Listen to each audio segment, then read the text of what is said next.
একজন প্রকৃত মুমিনের অন্যতম গুণ হচ্ছে ওয়াদা রক্ষা করা।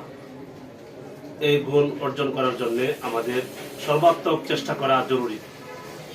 আল্লাহ সুবহানাহু ওয়া তাআলা পবিত্র কোরআনের সূরাতুল মুমিনুনের শুরুতে প্রকৃত মুমিনের অনেকগুলো গুণাগুণ বর্ণনা করেছেন।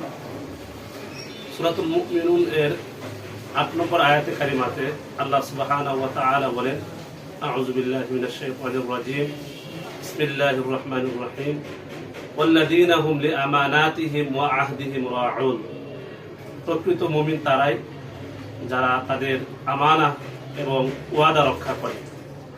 মুসনাদে আহমদ ইবনে হাম্বলের ১২,৩৮৩ নম্বর হাদিসে রাসূলুল্লাহ সাল্লাল্লাহু আলাইহি ওয়াসাল্লাম বলেন, লা ঈমানা লিমান লা আমানাতা লাহু ওয়া লা দীনা লিমান লা আহদা লাহু।